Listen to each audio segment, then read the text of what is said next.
All right, ladies and gentlemen out there in Radio Land, we are back. This is UITK, ushering in the Kingdom Radio Station, coming at you live here and personal. So we want you to turn up that dial because we got a very special show for you tonight. It is now May, month number 5. Month number 5. You know what that means. Those of you out there who said they would get their bodies ready in January so they get ready for the summer to show that beach body, this is month number 5. All right, so here at Ushering the King, we'd like to encourage you, keep you pumped up, make sure you get your body workouts, all that stuff, because we got a brother here tonight who is definitely physical fit. When we get to talking to him, he's going to be talking about that. But ladies and gentlemen, like I said, this is Ushering in the Kingdom. My name is Tony Mitchell. I'm sitting right across from me, my brother who's working on 1s and 2s. Let's give it up. Hand claps, finger snap. For my good brother, how you doing there, brother Robert Tuma? Oh, I'm doing just fine. Thank you, Tony. I'm so glad you remind me that this is month number 5. Because I am prepared. Yo, you prepared? I am prepared. All right. Let me tell you what I did. Okay, what you do? I got my best dollar bills together. Oh, okay. And I went down to the best cheap store I can find. Okay. And I got me some new bling blings swimsuits. Swimsuit. Absolutely. There you go. That's all I need. Swimming is a good part of That's it. right. I just try to stay waist deep. You know? Oh, okay. Waist deep. I don't want to give it away, you know. That's right. Okay, Upper body, you know what I mean? Upper body. Because, you know, if I expose too much, some of the ladies might notice. Some of the ladies notice. There you go. Hey, man, that's a good stuff, brother. That's right. That's right. My wife was there, she picked it out, and I'm good. And you good. That's it. Well, swimming is a good part of physical fitness, man. That works the whole body, brother. So that is right, absolutely. You know, because like we said, with the January show, we said we're going to be counting down the month. Okay. You know, because people get to month 12 and they're going to start making new resolutions. Well, I'm going to go to the gym and get my body together. Well, you said that January 1st in 2016. You know, I did that. I joined the gym and, I got the card and I went. But then I had a strange experience. Okay. I was in the locker room and I started hearing locker room talk, which was kind of strange. Really? And then I was in the shower room and I seen shower room relations that were kind of strange. And then I was lifting weights and folks are lifting weights and breathing hard and looking at you. I said, I don't know about all this. This kind of different than what I thought this should be. So I kind of pulled out. You got to pull out. Yeah, that was it for my gym experience. Makes sense, brother. It's a curricular activity. There's some stuff going on in there. Yeah, man. Hey, but you just came to get a workout. I didn't want to work out. You didn't want to work out? I was in the steam room and it was getting steamy. Let's look at that. I said, oh my goodness. A lot of sweating going on, I'm telling you. Amen, my brother. Well, ladies and gentlemen, that's what we like to do. We like to joke a little bit here at Ushering in the Kingdom. Of course, we just want to thank you for listening because give yourself a wonderful, a nice round of applause because God has blessed you. Well, maybe give God the praise because God has blessed you with another day, that He has created, so rejoice in it. If you're listening to Ushering in the Kingdom, we got a great show for you because, Brother Tuma, the man who we got sitting over here tonight, I think this is a special brother, wouldn't you say? Oh, I think he's remarkable and exceptional. My goodness. Who is this brother? Tell me about him. I'm going to tell you, because are you a boxing fan, man? I'm a boxing fan. Yeah, you got any favorite fighters out there? Well, not to offend my current person in the studio today, I'm the type of guy, I like sports, I like to talk about sports and stuff, but don't ask me who's on the team. Oh, okay. There you go. Same way, man. I'll turn on, I know that guy, I'm the same way. I'm like, I know the number and the face. It's like, all right, that's my team. That's it. I know when I went to the YouTube clip, I said, I think I see it. Oh, yeah. And I have seen you. I said, that's cool, man. I said, bad man. That's a bad man. That's a bad man right there, bad man. I'm telling you. I gotta say, but ladies and gentlemen, we got my man. He's here tonight. This brother's a true inspiration. He's a true inspiration not only to us, but to the neighborhood, to the community at large, because he not only uses the gifts and talents and skills that God has given him to be an athlete, be a sportsman and all of that, but he also takes that, uses it to bless the youth out there as well, because he's also a youth leader. So hand claps and finger snaps to my brother right here, because we're going to read his bio, I'm going to say his name, so here's what we got. It's very interesting. Now it says that my brother here, he was born in the neighborhood of Red Hook, right here in Brooklyn, New York. Okay. He has a very magnetic personality and positive attitude, which has helped him stand out from the pack. He's a natural-born leader and motivator. All of this despite losing his father at age 7 and his mom at age 9. Now he was taken in and raised by his father's sister and her husband, Miss Wilma and Benjamin GALARZA. His father, Frank GALARZA Sr., was also a professional fighter as well, and is the inspiration and motivation to Brother Frankie, who was initially pushed to play baseball, which he enjoyed, but he was also intrigued by his father's old sport. Now he began boxing in his teens. It dawned on him around that time that although boxing was his dreams may not always come true. Now surrounded by gangs and drug dealers in that light, Brother GALARZA nearly became a similar statistic, destined for an early death or prison. Now it took tragedy when his brother was murdered, and we're definitely going to talk about that. I'm sure, wow, so motivated that is. It took tragedy when his brother was murdered for him to realize that lifestyle just wasn't for him and he wanted more for himself. Now he couldn't bear the possibility of bringing more pain to his family, and he wanted to make them proud. So upon deciding to turn his life around, my brother turned to education. He enrolled into college, amen, and attended Apex Technical School, graduating as an electrician. Now although he was happy with himself and his accomplishments, more than most of his ancestors could say, he still felt a void in his life. Now he knew he needed to be in the ring and to fulfill that potential he was told what his father had. Now boxing is what kept him in line and helped him focus and not to be tempted to return to the streets. Now with encouragement from his family, friends, trainers, Brother GALARZA made a decision to begin training again and to follow his true dream. Now within 6 months, he unexpectedly won the New York Golden Gloves.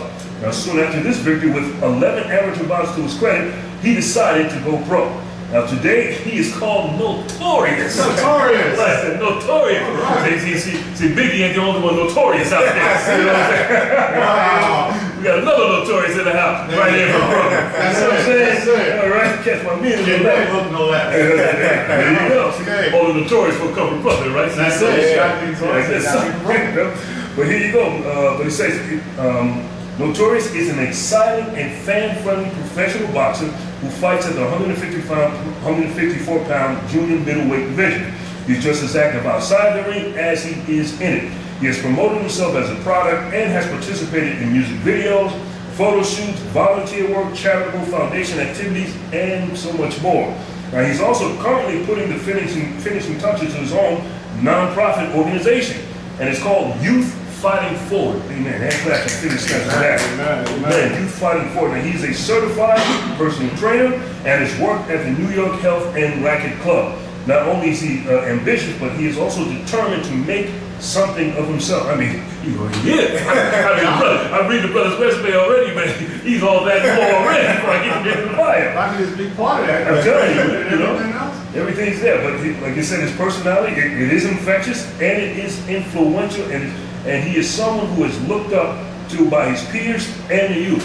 His plan is to become a world champion in the near future and to prove that dreams do come true. Amen. There you go. Now my brother's stats. Here they are. Now he's from Brooklyn, of course, from Red Hook, as we said. Nationality is Puerto Rican. He's 6 feet tall, 6 feet on the nose. Weight 154 pounds. Stance is orthodox. His record is 16 wins, 0 losses. I love this. 0 losses. And two draws. Knockouts, the knockouts 10, if I'm reading that correctly. 10 knockouts. There you go, you got him up. Remember that old Richard Pryor joke? Richard Pryor said that he interviewed, who was it? I think it was George Foreman at the time. Okay. And he said, he asked George, what do you do for a living? George said, I knock mother bleep out. That's it. That's what he do, George. That's what George mean in those days. Right. Just before he faced Muhammad Ali at that time. Okay. But he's ranked number 34 in the world by the WBC, and he's the current WBC Latino champion, current New York State junior middleweight champion in 2010, and he's a New York City Golden Gloves champion. So, ladies and gentlemen, without further ado, let's give it up for my man, my good brother, Mr. Frank GALARZA. Hand clap. The champ is here. The champ is here. Champ is here. That's it. Yes, right. How you doing, my man? I'm good. I mean, I'm blessed to be here. Thank you guys for the opportunity. Definitely, brother. Share a little bit of my story, man. You know, it should be cool. It should be fun though. We here to have fun. You guys are entertaining, man. Oh yeah, thing, man. definitely, man. My brother, we want to say that God bless you and thank you for being here. It's just a blessing, definitely, that you're here.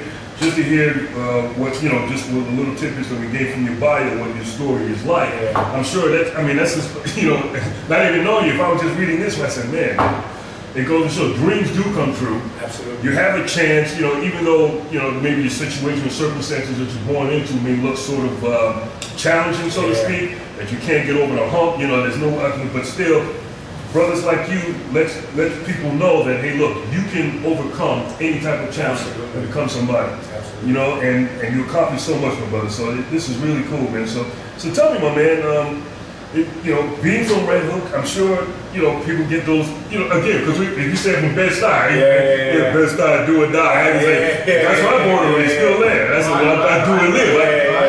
I've seen a lot, and I'm sure you have from Red Hook there. I'm sure people, Red Hook, man, I didn't go through. But just like we were talking off air, because of gentrification and all those things, Red Hook is somewhat different now. It's definitely changing, it's growing, So tell me, you're in leading up to what happened to your brother. Tell me from your childhood what happened to you, and leading up to what happened to your brother, your experiences which led to being the person that you are today. Well, I mean, growing up in Red Hook definitely it gave me I was rough around the edges because of it, It was one of those things, you growing up in that kind of area, is defend yourself, you have to defend yourself by any means, at least that's how I was raised, through my aunt and my uncle, and not understanding why my parents passed away, I was confused as a child, I didn't understand much, and I felt almost like black sheep out of my family. I didn't feel like, I felt insecure about myself. So, it was one of those things that I was desperate for attention, trying to find my way growing up. I understand how I lost my father through, a complication through a gunshot wound. I lost my mother, she overdosed on drugs, and it was one of those things that, knowing that at the age of 8, 9 years old, you're like, man, did I do something wrong? Was it my fault that they've chosen this path? And I didn't understand it, so it was one of those things that I had to kind of grow, even though my aunt and my uncle, they did a tremendous job with me. They made sure that I was in school. But again, I was kind of finding my own way, I was very rebellious, at that age, you kind of like 10, 11, 12, 13, you kind of just like rebellious. And we lived fairly good, my mother and my father did the best, they worked, they were hardworking. So, we would be independent, like me and my brothers, we took care of ourselves, we were together, it was always us three as a whole, and we just kind of like, teamwork, man, you know what I mean? It's like, and that's how they raised us. It was like, you guys are together. One person is getting into something, you get involved. So that's just the way it worked, man. Growing up in the hood like that. Time passed. By the time I reached 18 years old, I kind of like, I really started straying away. I really like, I was like, you know what? I'm a man now. I'm gonna do what I want, without anyone really telling me anything. So I kind of left home and just kind of really found myself in some really dark places, man. And just being there, at the time, I'm young, I thought it was cool, it was like, oh yeah, this is the thing, whatever, and it just kind of like, but it wasn't bringing me happiness, it didn't bring me any happiness. And then by the time I reached 21, my mother and my father, they ended up finding a home, they bought a home out here in East New York, so they're out here in East New York, and then my older brother stood in Red Hook. He lived in Red Hook. He had his daughter, he had his wife, he was married, and he was just trying to, working. He was a working man. He worked in a barbershop right there on Court Street. On Court Street, okay. Yeah, so, and he was a working man. So a situation happened where they tried to rob him. They see him do it successful. Yeah. So they tried to rob him, and he was shot and he was murdered. He was killed. Wow. So it was one of those things that really took a turn. That took a turn on me because, someone you grow up with, your brother, I consider him my brother. It's one of those things where it's like, you know, God, first my mother, first my father, and the person that I'm being raised with, that I'm supposed to grow old with, 50, 60 years old, looking at his children and looking at my children. It's like, man, you're taking the people that are most closest to me. What am I doing wrong? You know, and I blame myself, and I really went off the wall. From there on, I just did not care. I didn't care at that point. It was one of those things where I was like, you know what, I'm gonna do whatever happens. And at the end of the day, it's like, I live, I die. I didn't believe in anything. I didn't have faith in anything. You know what I mean? Going through all that trauma, what kid do you think was gonna have faith in a positive? I didn't grow up in the church. You know, I grew up knowing Christ. I didn't grow up knowing God. I didn't know anything about that. So for me, it was like, all right, well, this is how I'm living it now. You know, and this is everyone that I thought that was close to me. I'm losing. What's the point? We live, we die. So I'm just gonna live my life to where I want to live it, and eventually, when I die, whatever happens, happens at that point. Absolutely. And it wasn't to that time after, actually. It wasn't to that time after. You know, I really found myself in a situation where I was looking at prison time. And, you know, to share a bit of my testimony, I was in prison. And before, you know, after I see the grand jury, because I have to go to the grand jury, I come back, I meet a man in prison. And apparently he seems to be reading people or whatever the case. I have no idea what he was doing. So I got curious and I was like, read me. You know, tell me about myself. Mind you, know, I lived on my own, you know, it was at that time. So I was questioning myself. I lived by the beach in Coney Island, so I used to walk on the beach alone. I'm like, God, is this it for me? If there is a God, if God, you exist, is this it for me? Because if this is it, take me now. You know, I don't want to be here anymore. It's pointless. You know, I'm out here. I'm not doing things that's right. I'm not happy. You know, I'm not in a place where I'm comfortable. Take me now. This is going to be it for me. Absolutely. And no one knew that. You know, that's my personal prayer to God. At the point. And it was one of those things where it was like it became, I'm in Rikers, and this man is actually telling me, he's, you know, I used to, you know, like I said earlier, I used to blame myself like it was my fault, that my parents, my brother, all that stuff, and the guy told me, he said, listen, your parents made a choice for their life. You have an opportunity to change your life, but it's your choice. You know, he was like, it's your choice. You love the streets, and what's going to happen is you're going to lose your life in the streets. You know, and you need to make a change. He said, I see people who love you. I see people following you.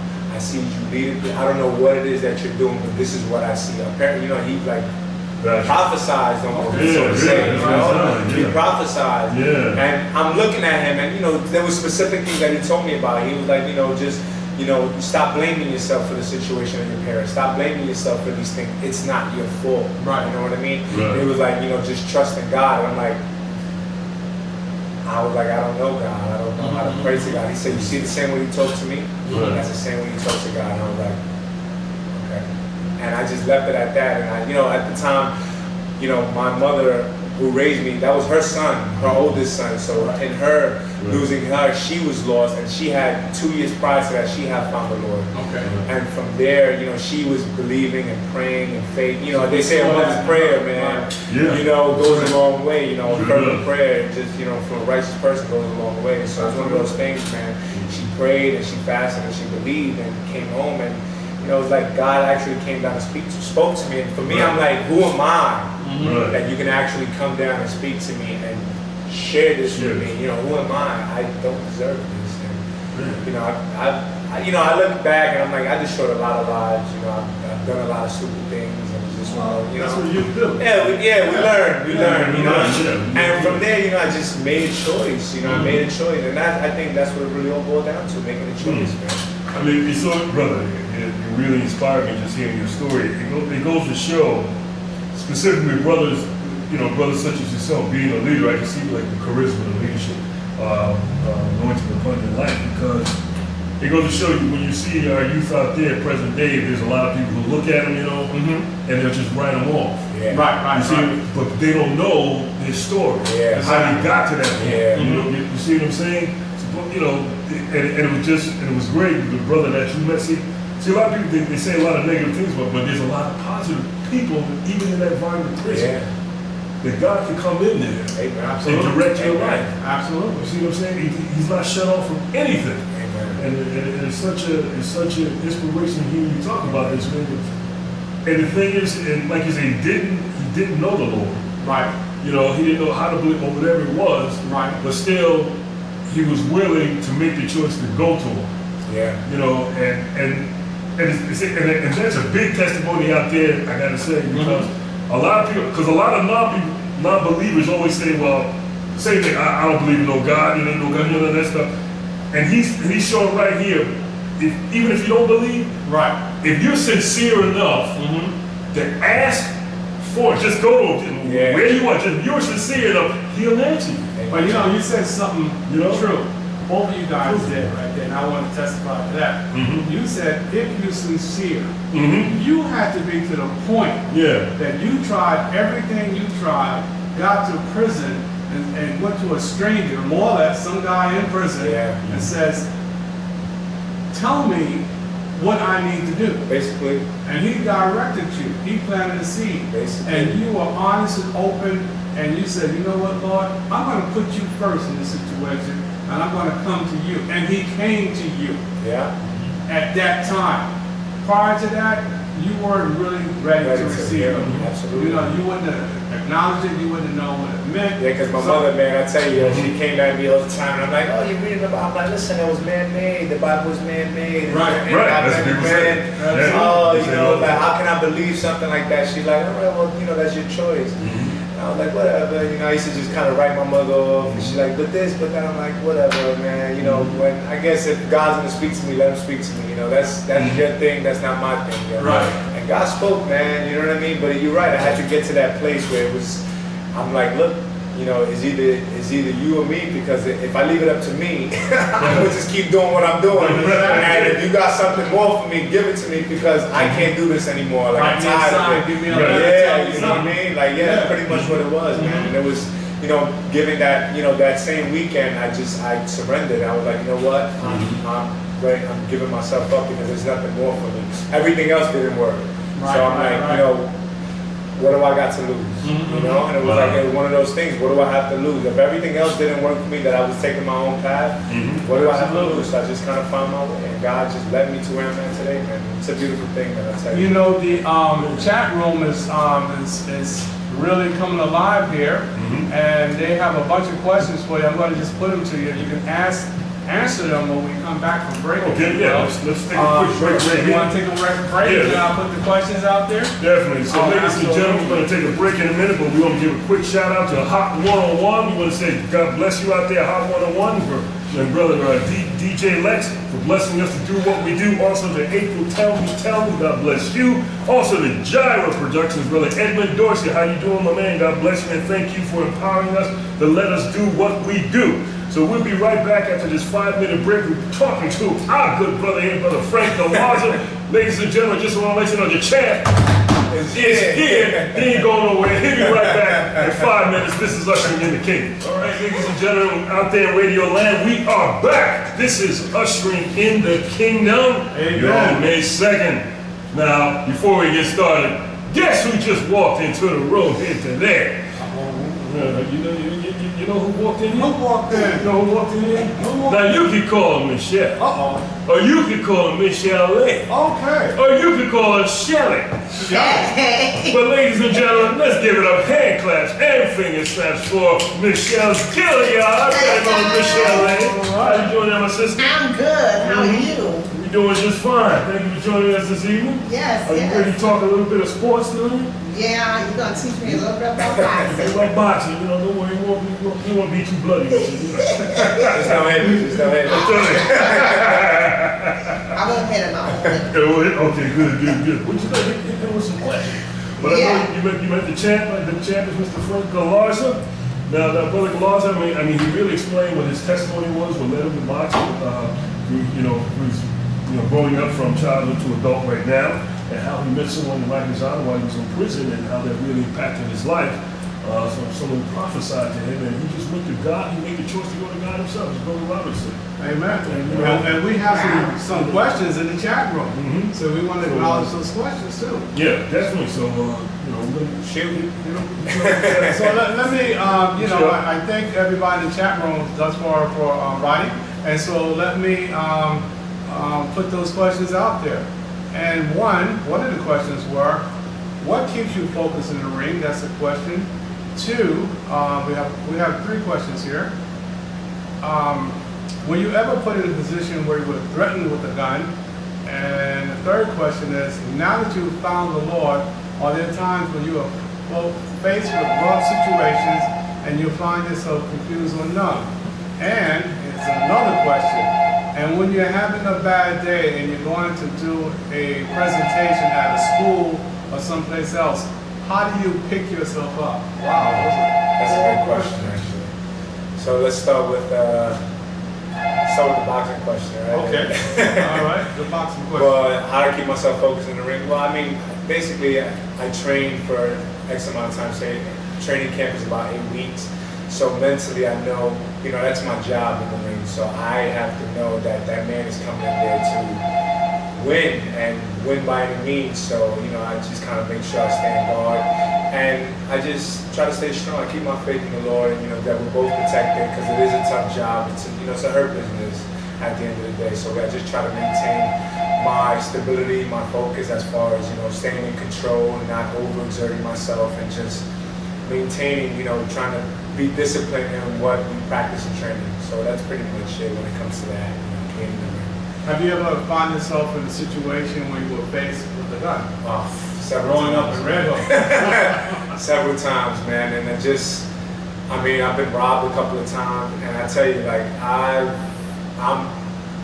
God has blessed me in so many ways. There's times where I've walked away from people, like I used to associate with certain people, and I've walked away from people and certain situations, and a week later I'm hearing that they got shot, they got killed. I had a friend that he was 19 years old, and they ended up getting robbed, and they, with AK-47s, literally, and they got shot. So that's why I think I've been favored from the Lord in many ways, and I think I'm grateful. I'm extremely grateful, to being able to get out of that situation. A lot of kids, for instance, my brother wasn't able to get out of that situation. Right. So for me to be out of it, it's a blessing, and it just, you can't. Sometimes you come across those things when growing up in those certain kind of areas. So you just gotta stand strong and just do what they ask. Give me your money. Here you go. That shows the difference in time. When I was growing up, they may have used a zip gun. Yeah. Zip gun. Yeah. Now they come out with AK-47. Yeah. That's military grade guns. This is a different world with it. And this was in Pennsylvania, so I think it was a lot easier. It was easier access out there. Oh, okay. Probably at Walmart. Right. So it's one of those things. Anyone with a gun license can pretty much purchase it. So you'd be surprised, man. And it was, I was like, you know what? I'm blessed, man. Is that what prompted you to leave Pennsylvania? No, it was weird because when I was out there, I've gotten into so much trouble out there that I was like, no, I need to get out of here because first of all, it's a Commonwealth state, so any little charge they can actually maximize it to whatever they feel they need you to do. So it's like, okay, so I'm in a place where I'm like, I'm doing a month here, a month. I'm like, oh no. You know what I mean? I'm not trying to. This is not where I'm not trying to be, at least, in New York at the time, when I was coming to New York, it was like, all right, I'll go to, central booking, I'll go here, I'll go there. It was one of those things, okay, I'm out. Right. They'll keep you in. So it's like, all right, I'm not a menace to society.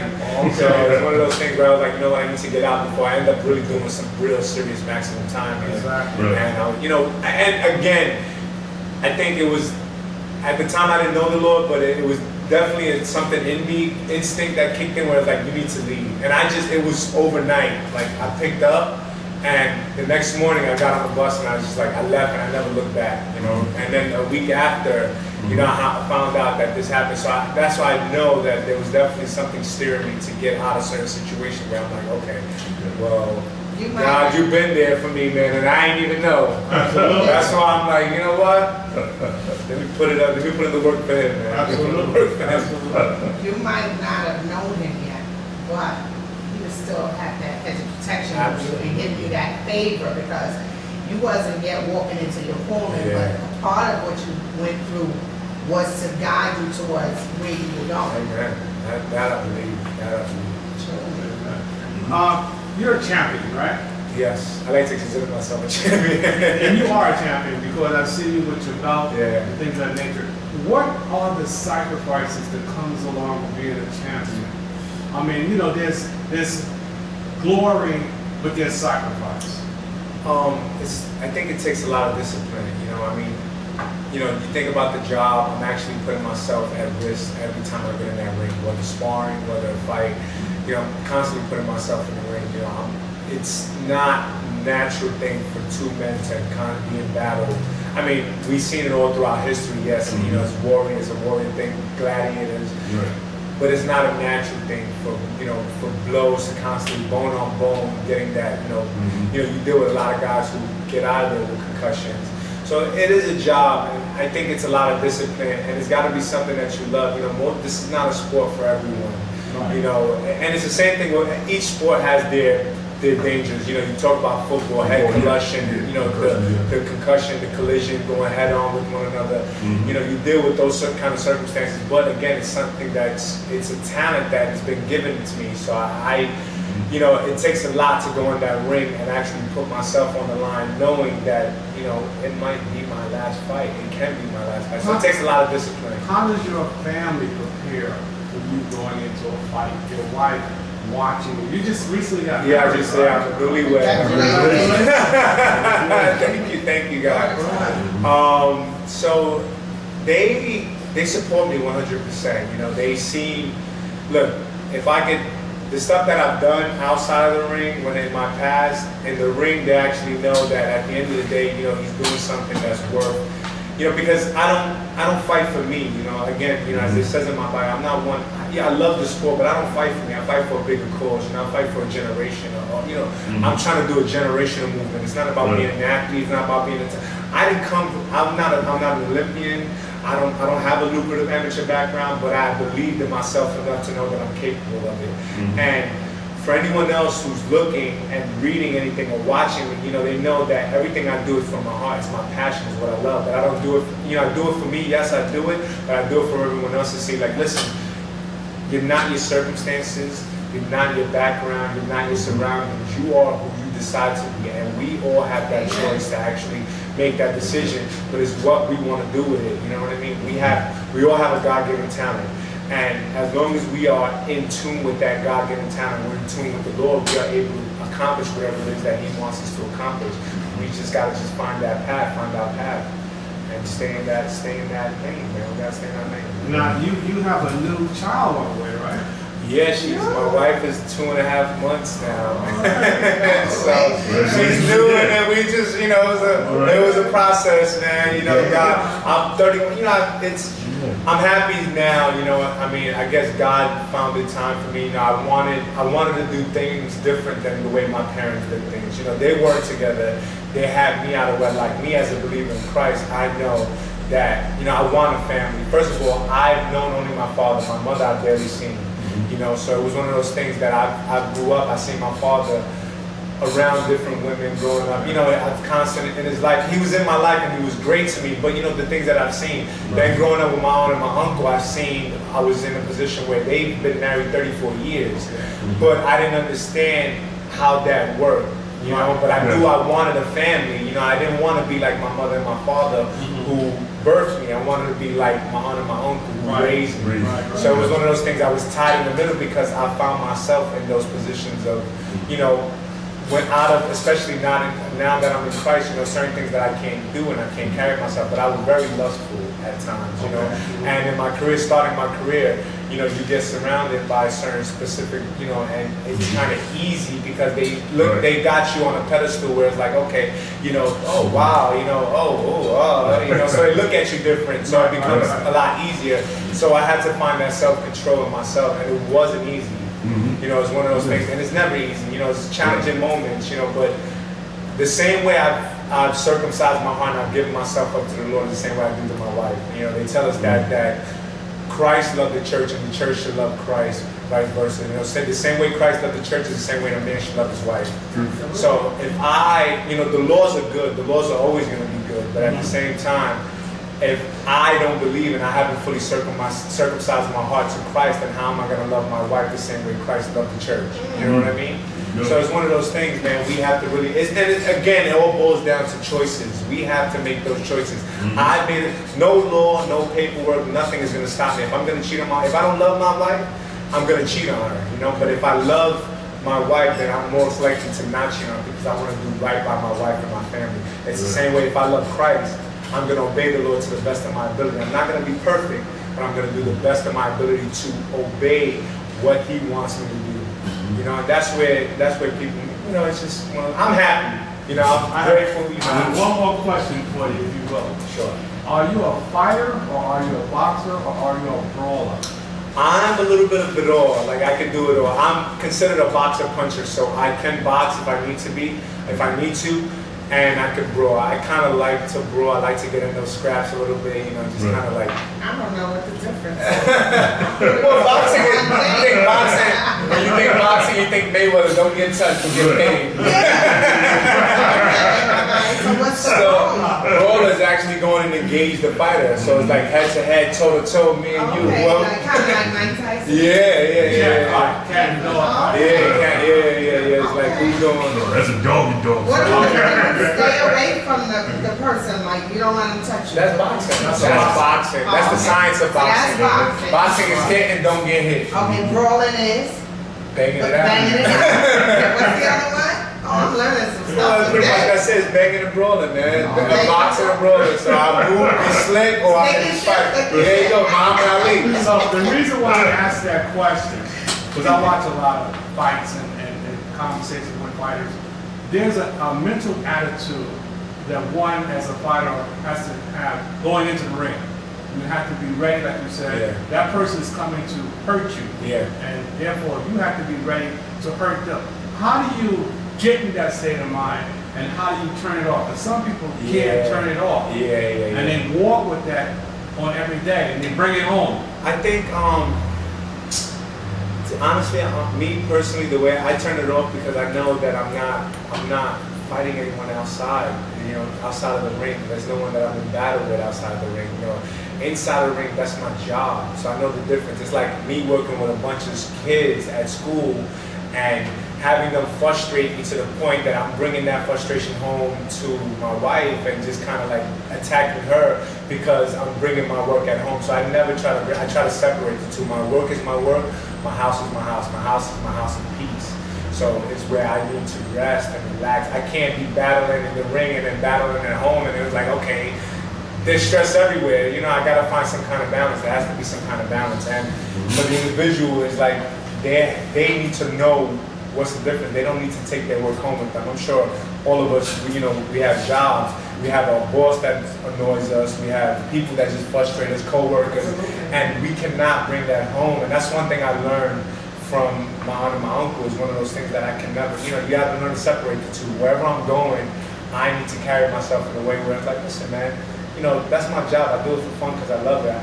I'm not actually there to really hurt anyone and really, you know, take someone's life. So. I'm sorry, I got one more question. Go ahead, go. What do you do when you're in a fight and you know you hurt your opponent and the fight should be stopped, but the referee is not doing his job? You have to do your job, because at the end of the day, that opponent who may be hurt is actually a lot dangerous than someone who's aware, because he can just throw a punch and hurt me. So, you know, a closed eye haymaker, boom, it catches me, then I'm hurt. Then, you know, so I gotta kind of make sure that I'm doing enough to that he's able to stop, where the referee's acknowledging, okay, this man is hurt. So just because he's hurt doesn't necessarily mean you can recover from that. So you kind of have to like execute so that there's no coming out of this. And that's what I feel. I feel once he's down and he's bleeding, you should just stop hitting him. Don't hit him. Don't hit him up. He's good. You know, that's the thing. That's the beauty with us. And, you know, I like to take boxing in the life aspect, because every fighter who goes in that ring, I'm sure they've been through their challenges. But you know, it taught me. I've been taught through this in life.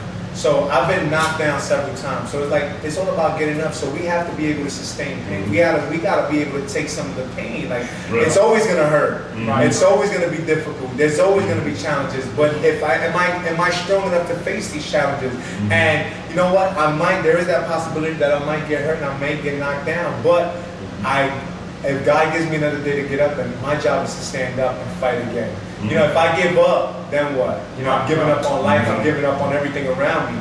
So I'm a quitter, and that's not in my nature. And I think every fighter has that character where it's like, I'm not a quitter, I'm gonna go to the end, because at the end of it all, it's like, you know, you get the glory of sort of saying like, okay, I'm victorious, I'm a champion, I've worked my hardest to get to this place. And outside of the ring itself, you know, someone who's working and trying to follow, pursue whatever it is that they believe in, they're like, I've worked this much and I've earned everything that I've gotten today.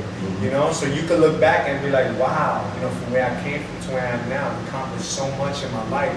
And people don't, you know, we kind of don't reflect on those things, you know, and I think so. I mean, you remind me of what, if you saw that movie, the last movie that Sylvester Stallone did with Creed. They got that. They should have put me in the movie, man. They should have made the movie with me. I mean, some of the things you say were exactly. I didn't get that from the movie. I didn't get that from the movie. Oh, okay. I've always, you know what it is? I've always known this. It's something that is, you know, I've been in boxing for a while now, you know. And I think Sylvester Stallone, he was in boxing enough to know that a fighter is a fighter at heart, you know, regardless, inside the ring, outside the ring, a fighter is always going to be a fighter. Someone who's going to quit is always going to have that character of quitting. They're going to be most likely to give up because it's easy for them. They're used to that, so they're comfortable with that. I'm not comfortable with giving up. Gotcha. I'm more comfortable, at least, you know, I'd say at the end of it all, if I don't succeed, I tried. You know what I mean? I gave my best, I did my best, and that's enough for me to be like, I'm happy enough to, I did it, you know? How many people are so comfortable with it? Look, I love this line. When it comes to Peter and Christ, right?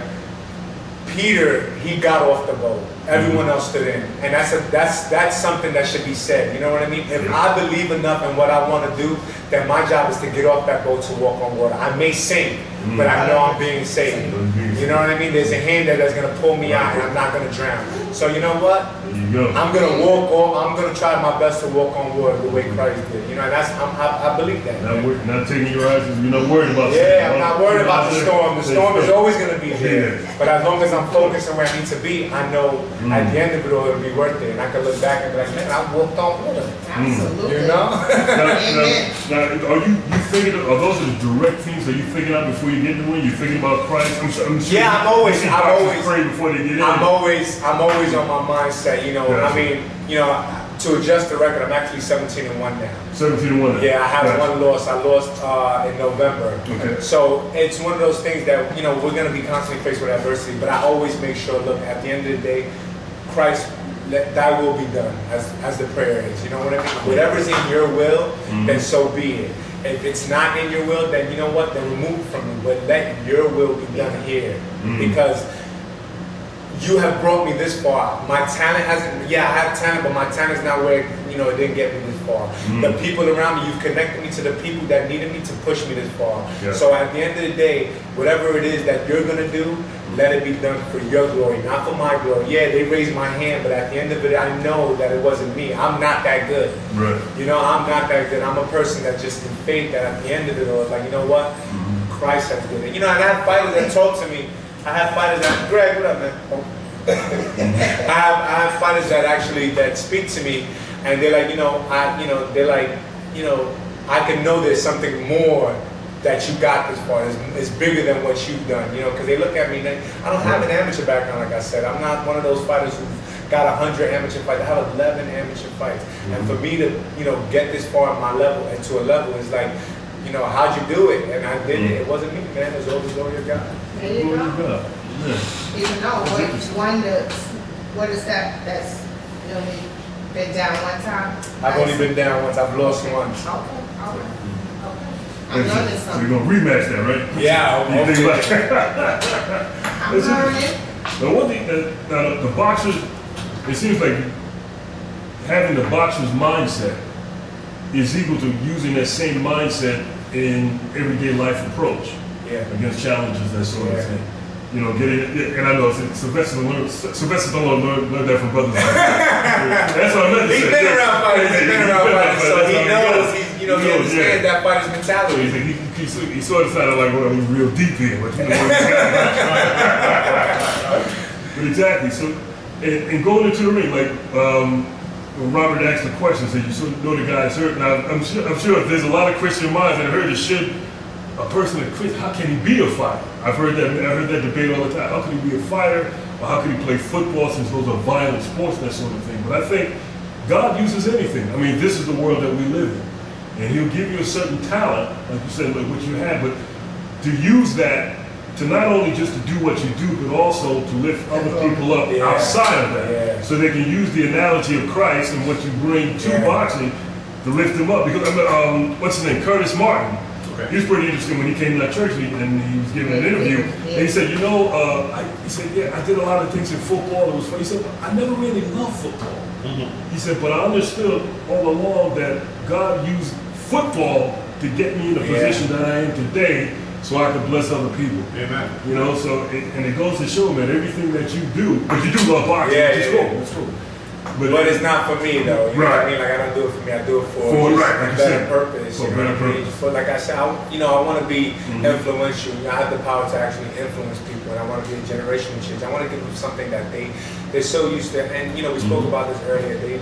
The stuff that these reality shows and the music, and you know, I found myself listening to music and all that stuff, like, you know, occasionally. But you know, it's to be an influential change, a generation. I have the power to actually influence kids. Like, listen, it's fine, it's okay, but that stuff that they're singing about, the stuff that you see that you see on TV, is acted out. You know what I mean? It's spoken through a man's words that's seen through his eyes, but he never really lived it. You know, at least most artists, I can't speak for them all, but most of them can't say, yeah, actually I've done that. You know what I mean? So it's like I can say, yeah, I've done that. You know, and it's not the glamour that you think that he's promoting out there.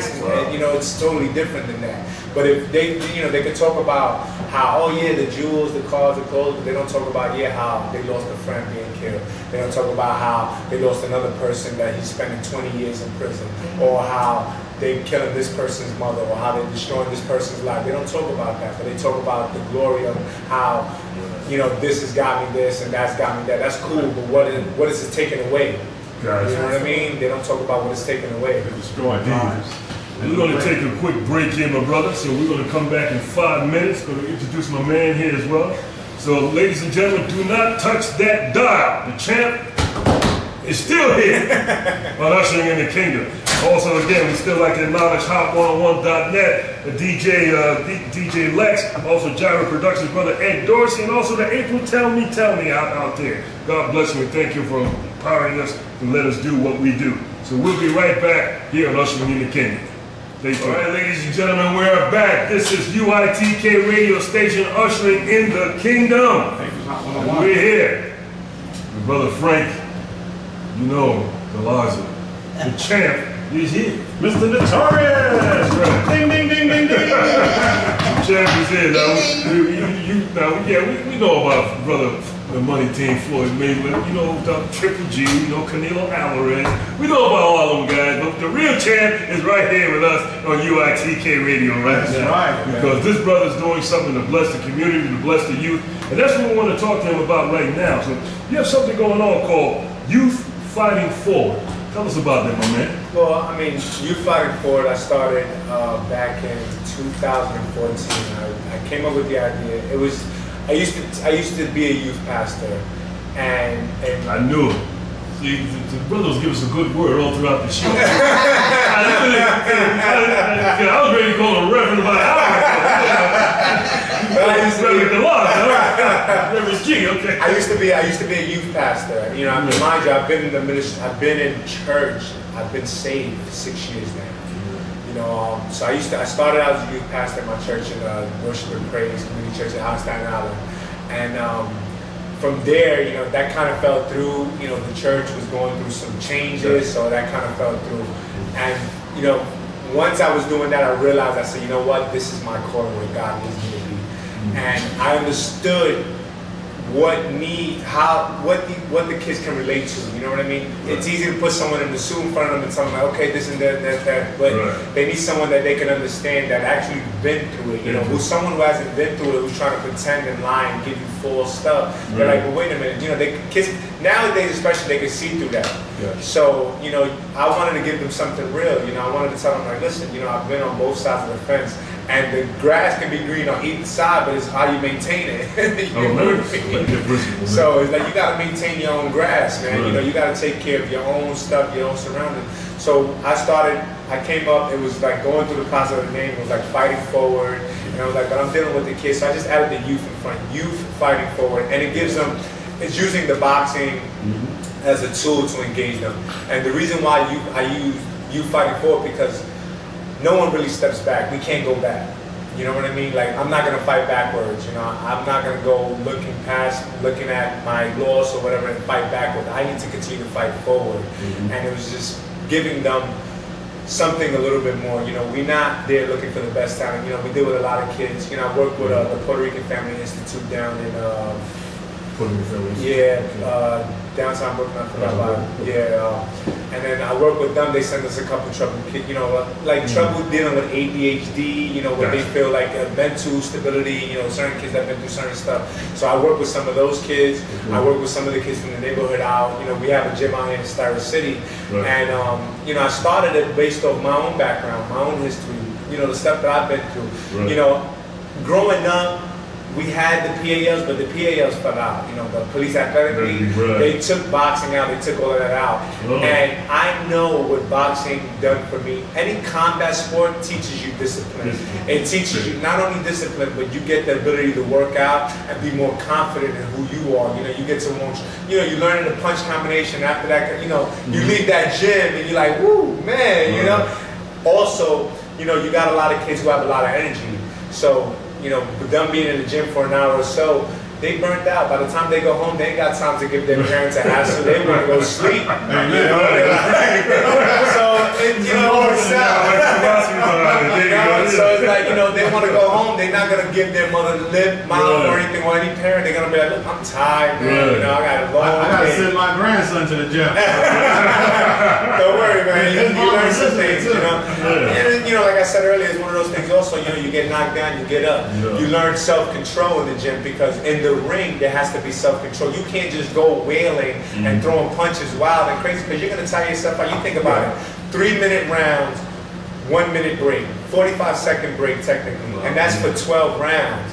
So think about that. That's 3 minutes. 3 minutes is a long time. When you're in the ring, for someone who's never been in a combat sport before or did anything like that, when you wrestle with somebody for 30 seconds, it's like, woo, I'm out of shape, man. You know, so it's like, it's being able to keep going, keep pushing through, even when you're tired, even when you can't go anymore. You have to find that strength within you where it's like, I can do one more round. So we always, you know, we try to push one more round. Just give us one more round. Whatever you have in, dig deep and get it out of you.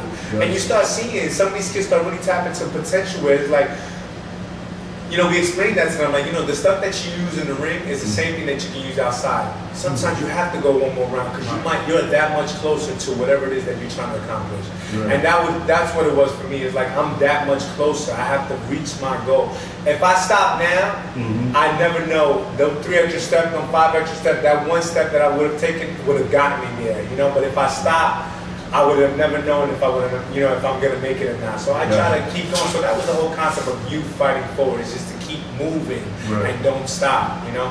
And you know, we try to use. It's based on 5 pillars. So we use education as a tool. They have to be enrolled in school. We cannot accept you if you're not enrolled. And if you're not enrolled and you don't know how to get enrolled, we want to help you get back enrolled. So we try to get in contact with your guidance counselors, your teachers, you know, whoever we need to get in contact to get you back enrolled. You don't have to be a grade A student, but we're going to provide tutoring for you if there is anything that you're struggling in. You know, we try. I mean, at least right now, right now it's a work in the process because we don't have a facility that can offer the tutoring. You know, eventually down the road, we're trying to get my own facility where we can offer all these aspects. We try to provide those 16 going because it's between ages. Do you guys have like a Kickstarter campaign or anything? Yeah, we started out. We're in Styra City right now. We have a satellite program there now, so we offer the boxing, and we offer like, you know, some counseling, you know, things of that nature. I mean, you guys got like a website where people can send you donations or something like that? No, we don't have the website. We're working on the website now. But let us know. We are a 501c3, so anyone who's willing to donate, they can always reach out to, you know, Facebook or Instagram or whatever. I actually have my own website as well where they can actually contact me through that. Through, and then the email's on there, so they can reach me through emails, they can reach me through whatever. You know,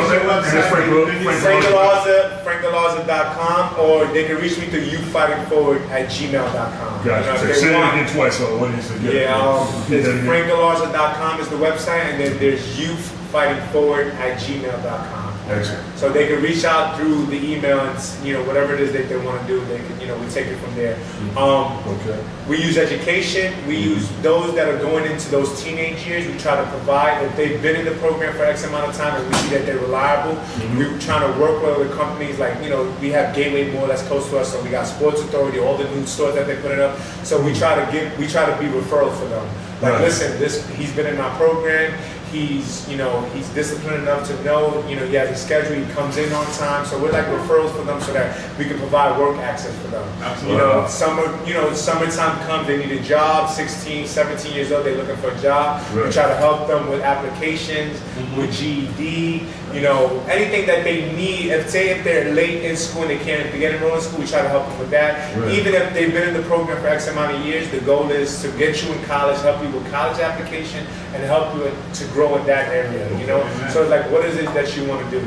We also offer counseling and mentoring, you know, and youth leadership. Youth leadership, what it is basically the kids create their own board within the program and what they want to see change and what they don't want to see. It's like, oh, well, we feel like we can be doing this. And if the board members that are higher up agree to it, then we're willing to implement it, if it makes sense for the program. We want to let them know that they're in charge of the program, that they have a say, they have a voice, and that they're able to speak, and if whatever they see, their input is our input. Whatever they have great ideas. Whatever they want to do to help us grow, then we all grow as a team. It's about family. It's very family oriented. You know what I mean? So, you know, and that's where all of that stuff works out. How many kids you have so far? Right now, Greg, that was just here, he's one of my trainers, him and his son, he works with about 10 to 15 kids, and there's always constantly new kids coming. So I want to say on average 20 right now. You know, right now we're sharing space in Brooklyn Sports Club because Star City's recently been closed down because they're doing construction.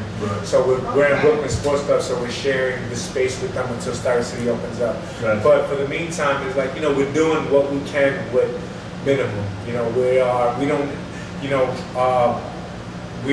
if we had space, we're able to offer the counseling like we wish we could, you know, offer it. And the mentoring is there between the coach and the kid, the child itself. There's the mentoring there because, you know, me growing up in boxing, I looked at my trainer as an authoritative figure, so I gave him that respect. He wanted me there at 3:30, I was there at 3 o'clock to make sure, like, listen, this is what I want to be. You know, so it gave me that perspective and like, okay, you know, he's that authoritative figure and I need to respect. And I think most kids, they coming into the program, they understand that, so we try to give them that. That's where the discipline comes in. You have to be here at a certain amount. If you're not here at that time, then we can't work with you. You know what I mean? Because it's not right. It's not fair to the kids who are on time. And it doesn't matter if you are the talent, you've won thousands of belts. It's equality all the way around. So you know, we try to offer, you know, the buddy system, so that those who are high talent that may not be educated, you know, may not be properly schooled in education, where they struggle with someone who's good in education. So it's like, okay, you tutor him and you tutor him. So you help him in his boxing ability, and he can help you in school. So we give them that, you know, they work with each other, then they learn how to, you know, work with, you know, amongst each other, and they can do that in school. So it's real world stuff. We try to give them real world stuff so that they can. And what's the age limit between what and what? What's the age limit? Well, we work from 6 years old, but technically, if they wanted to compete, they have to be 8. So between ages 8 and 18. 18. Yeah, because after 18, you become into that manhood. You don't. So now, another thing is, once they're 18 and they've been in the program long enough, if we had a gym and a facility and we could provide work access for them. You know what I mean? So now it's like they're birthed into the program. So they started with the program. Now you're in. Now you know what the program consists of. We can provide a job. We never be able to pay much, but we'll be able to provide some kind of income where you can sustain yourself to an extent. That's a beautiful thing. So that's the goal. That's the ultimate goal where I want to get. Right now, it's still a work in progress, man. Is there any government agencies interested in working with you guys, or you guys? I've been trying to pitch it to. You know, I've worked with a couple of people. No specific government agency. Again, you know, I'm trying to get involved to see how we can work with the PAL again, see the police athletics, see how they want, the cops and kids, see if they're willing to get involved. But a lot of this is out of pocket, man. A lot of this is through, we have a gym in Danbury who's, my partner. Connecticut? Danbury, Connecticut. Yeah, he's actually, he's been my partner. He's he's able to give a lot more than I can. You know, I work off my purses, my boxing purses or whatever I can. So I try to do my best. Right now we've been selling chocolate for the kids. At least the kids get to know what work feels like. You know, so like, you know, you want to sell chocolate, you have to sell chocolate. You want to go to Dallas, you have to work a little bit. You know, so it gives them that. It gives them a different perspective. But like, listen, everything doesn't. You're not just gonna get it handed to you. You have to work for it. You know what I mean? And that's what the real world offers. So we try to offer real world experiences. Good. And tell us about, okay, 2 more things I want to ask you. Tell us about your personal health training. You do that also? Well, I used to be a personal trainer at New York Health and Racket. I stopped that. I became, you know, boxing has been my full-on commitment. And through boxing, I'm able to do this you fighting forward thing. So that's another time that's taken a lot out of my time as well. So it's difficult to do the personal training thing. I loved it, but it was in the beginning of my career I needed to do it because it was able to maintain a schedule for me. It didn't get in the way with my boxing. So I didn't have to pay bills. I'm a grown man. You know? Again, nothing comes easy, man. You know, we gotta work. You know, it's like we have to work. And also your Bible study. Well, I teach Bible studies in my mother's house, actually, out here in New York. I started this about a couple of months back. You know, my pastor, he insisted. We had a couple who came, Salisa and Mike. They used to teach the Bible study, and what happened was they ended up moving to Georgia. So I think God had just kind of placed me in that position where it was like, that's that calling, you know, you got to respond. And who am I to say no after all he's done for me? You know, I try to make that a consistent thing when I know God is tugging me. I was going to deny it at first, but I said, you know what, this is not about me.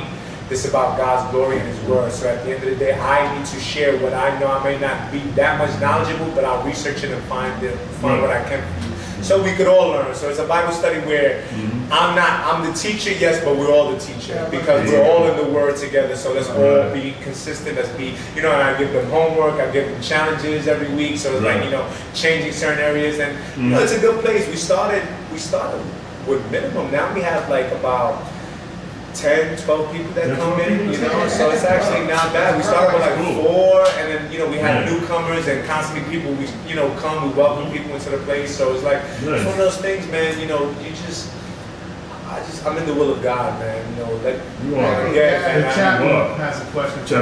Yeah, they want to know, would you be willing to reach out to the Bronx, to the persons out there and teach as well? Yeah, no problem. I would love to. You know, I mean, what is it that they're asking? Again, they can email me. I can understand more or less in detail what they want to do. But yeah, I'll be willing. I've been to the Bronx a couple of times. I've spoken to a couple of schools out there. You know, I'm always active enough. You know, where I try to be active as much as I can. You know, with training and everything else. Okay, the person who presented the question in the Bronx, if you have an organization out there, if you're interested, please post some more questions and provide a way for us to communicate with you. You can do that in our Facebook, or you can continue to write right now, and we'll find a way to reach back to you. So tell them to hit up frankgalarza.com and YouthFighting4 at Gmail. YouthFighting4 at gmail.com. If you click on his picture on our website, at the bottom of his picture there, his bio is his link to his website, and you can communicate with him right there. So tell us, my brother, any upcoming fights? Any upcoming fights you got? Right now we're waiting right now. It's all management, and you know the way boxing works is just promotion and how, you know. So I've been training. I'm in constant training. So I'm just in preparation right now. So hopefully mid-June we're looking towards that. That'd be great for me. You know, I mean, me with a baby on the way. That's right. Me in my new apartment. Actually, I came over here. I've been working in my apartment. I had to change up, man. I look like a construction worker, man. I was putting in some time. New vanities, new sink, new this, new that. I'm like, you're trying to be crazy. Prepare to be a dad. A happy wife is a happy life. So that's what I hear. I'm a single dude. That's what I hear. You don't know. So I'm like, all right, man. Whatever you want, honey. Yeah, happy mother, you know. That's it. That's right. That's right. I can testify. A couple of boxing questions for you. I just want to ask you, is there, in your boxing career, in particular when you got started in boxing, was there any particular boxer that influenced you, you know, that you really admired, so to speak? Is there any, I like to go back. Of course, that would be yourself, of course. No, but I would really like to go back in today's like Roberto Duran. Actually, Marvin Hagler. Marvin Hagler. Oh, you want to beat up the Hitman? Oh, he beat up the Hitman. Oh, he Hearns, he beat Hearns in 3 rounds. But Hagler is actually one of my favorite fighters. James Toney is another one that I really, you know, he's defense-wise, he was actually really great. Right. Salvador Sanchez, old school man. I don't like new era boxing. Actually, I'm not a fan of boxing, believe it or not. I love the sport, but I'm just like, you know, the way boxing become very political and just, you know, what they promote. A lot of these fighters are not promoting anything positive, so I can't sit there and actually stand for. You know, I can't stand for it. I don't want to watch someone who's actually not in a place. You know, it's too negative, man. You know, you look at the Mayweathers, and you're not against some talent-wise, but the way he promotes himself, you know, kids are looking at that. You got fighters coming up, and they're looking at that, and they're like, oh, well, I want to be like that, the money team. I've heard you say that. It's like, money's not everything, man. It comes and goes. You know? So let me ask you, what do you think of a guy like Manny Pacquiao? Christian guy, he believes in, you know, like what you're doing, helping his country, helping kids, helping families. What's your take on? I believe if someone is, you know, is like it's not in boxing, in sports itself. You know, anything who's financially successful, they should have the opportunity to give back. You know, it should be, they should extend. There should be something outer than themselves. It shouldn't always be about them. You know, nowadays we're being taught to be selfish. It's give me, give me, give me, give me, give me, give me, mine. But God gave us 2 hands, one to give and one to receive. If I'm constantly receiving, then there's nothing to give, then overflow happens, and what happens? The same way God gives, God takes. Amen. You know what I mean? So it's like my job is to give, and not just not financially, but give knowledge. You know, you gotta instill knowledge in some of these kids, man. The youth, they see so much, you know, for instance, Mayweather, Adrian Broner, these guys are successful fighters. And you're promoting something so negative where you're surrounded in a room with a bunch of women, you know, you're surrounded by this, you're surrounded by that. Is that really what you want this generation to come up on? It's Sodom and Gomorrah all over again, man. You know what I mean? And, you know, I'm not saying I'm perfect, but at the end of the day, you know, there's got to be something more. It can't be the same thing over and over, because then where are we going? Where's our generation going? They're going nowhere. They're going straight to... That's true. I mean, people say the kids are our future, and I said, well, our future is now. So our future now. Our kids are here. I mean, we got to get to them right now. Yeah, especially now in this time, man. You know, like, you know, with technology-wise, they have access to everything. You know, social media, they have access to absolutely everything. They get to see all the negative stuff. All you got to do is Google it, and it's on. You know what I mean? So it's like, you know, you take away, there's no more love in this world. Everything is likes. You know, like, you know, everything is like, I like this, I like that. You know, love doesn't exist, and that's not what Scripture is. Scripture is love. You know, the whole Scripture is love. It's like, you know, engage with those people around. You know, Christ, he engaged with people. You know, he spoke with people. He walked amongst us. You know, he didn't have to, but he walked amongst us to show us, okay, you know, I gave you the laws. Obviously, you're not abiding by the laws, so I need to show you how to live, you know? And he's not teaching us, like, you know, not to bash any other religion, like Buddhists. Buddhists teach you to live away from everything, to not want, to not accept. But in the real world, we have to live in this society, you know? We have to live, we have to work, we have to do that. So how do you live that? You remove the eyes of the lust. You remove the flesh. You try to walk more in the spirit. And those things, that's where you start walking more. You walk more in the, you know, you're walking in that light. And in that sense where it's like, okay, you know, I don't need this. I want it, but do I really need it? You kind of question certain things. You're like, I don't want it. You know what I mean? Like, I don't have to. It's not something, not a necessity for me. You know, if it's not something that's going to make me better or increase me or make me to another level where it's like God wants me in this place, then yeah, fine, I'll take it. But if not, then I'm not. I don't need social media. You know, I'm on social media, but a lot of the times I delete it. I delete Instagram. I stay off of it because it's so engaging and you're drawn to it so much that we lose touch of what we really need to do. Exactly. And that's my thing. Is like, you know, I try to separate myself from that because that leads into fleshly things, you know, and I can't lead myself into temptation. God, lead me not into temptation. That requires work.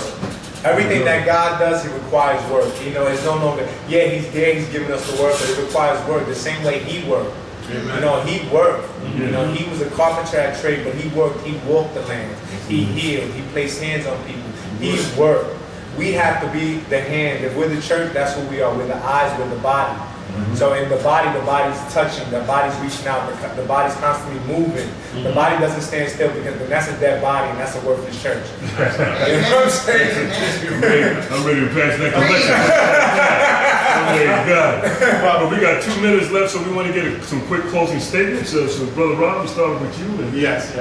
I'd like to say, brother, it's been a spiritual upgrade to have you here, to hear your commitment, the way you have dedicated your life to Christ, and to how He's working in your life, and just to be refreshed and the blessings that upon you.